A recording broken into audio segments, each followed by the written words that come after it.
And I've done all kinds of odd jobs, dude. I was a DJ in a pub. Wow! Yeah. What era was like? What songs used to be playing in the club at that You time? won't believe it. I used to work as a DJ in this very popular chain called Purple Haze, briefly.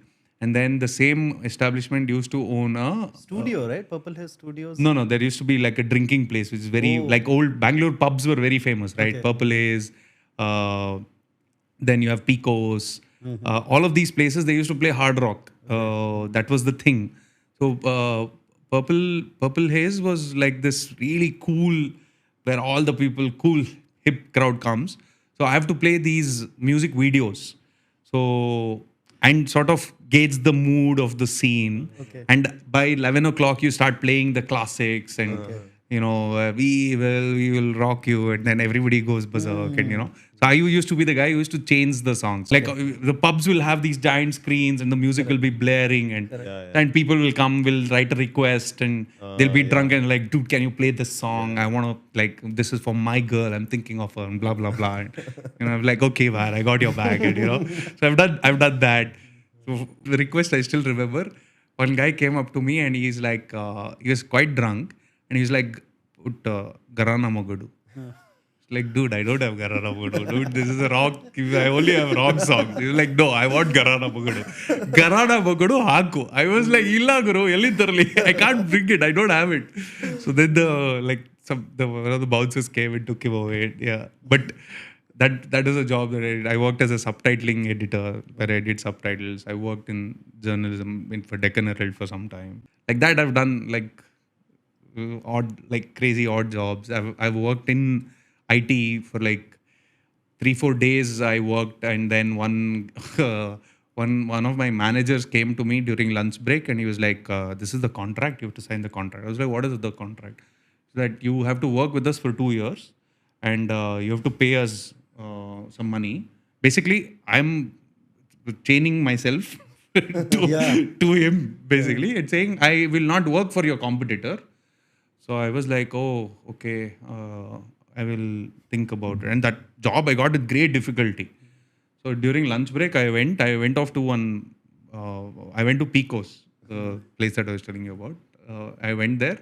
He's calling me. I was like, I didn't pick up. I never went back. So he'll probably watch this interview and be like, oh, this is the guy that ran away. You gave him his answer. I'll come back to you. Yeah, exactly. With a movie or two. Yeah. I also got involved in real estate because I just needed to feed myself and figure out a way to be independent. So I found out that real estate is something that they were like, you go show the land to somebody. There are so many things that I've done where in the middle of doing it, I'm like, what the fuck am I doing with my life, boss?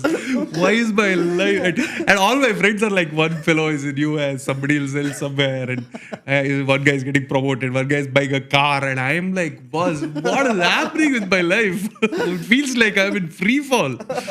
Then got into movies. So yeah. No, I can relate to that because I'm also like an odd jobs guy. And there was this one bit I was doing in the middle where I was doing calligraphy. Oh. Right? Because I have good handwriting. And some friend in childhood, some book, some shit. It's like hustle, you just do something. So then I find out there is one great calligraphy guy in Hyderabad who gets all the premium gigs. He has been writing for Siyasat daily. Right? From a time when you had to write it by hand. Right? Because it's Urdu, whatever, I don't know, whatever. So he's the legend.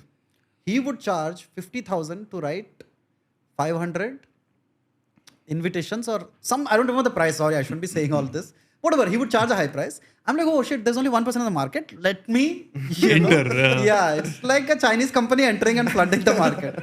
So I did it. And then obviously it'll be some Banjara rich person. They're like, I want handwritten stuff. And then I thought, okay, let me mint some more. So I started doing calligraphy classes that I'll teach. Whatever, dude. So I'm teaching calligraphy. Then after like 2-3 sessions, I noticed only kids are coming. Right. And I'm like, what the fuck is... I thought like some rich Jubilee Hills person was pursuing art or whatever. I'm like, only children are coming, dude. And then I find out the parents are like, they want the children to have good handwriting so they get better marks in exams. Yeah. I'm like, Arey, what the fuck? That is the yeah, it is a good handwriting. But then I'll tell you, when I stopped, I just decided, dude, I can't be doing this. I'm doing it in hard cup. Ironically, we do stand up over there, so I'm already feeling a little guilty that on the same stage I'm telling jokes, but I'm also like stroke should be like this and all. So imposter syndrome is there. One old man comes and he asks me, "Kya chal raha hai?" I get into the bullshit of calligraphy. It means the art of beautiful writing and all. His one question he had, "Ye kare to kya hota?" I had no answer. I didn't know what the fuck to say. Right? And I'm like, dude, if you can't tell somebody what is the point of this, you shouldn't be doing it. And then I just ended that. I'm like, fuck calligraphy, I can't do this. Oh, that's a nice story. Ye kare to kya hota? Kya hota? I had Is no that answer. very Hyderabadi, right? Yeah, it's a Hyderabadi. Yeah, And It's he's a a very deep question. and he's an also. old it man, is. 70s, dude. It applies to life also. Yeah. And he's a 70-year-old man who's seen the emergency. He's seen forced sterilization. What the fuck do I explain to him about Ye kare to beautiful kya hota? writing? I said, I don't know. And I just ended it like it is. Nice. Yeah. But there's a beauty to doing all these shit jobs.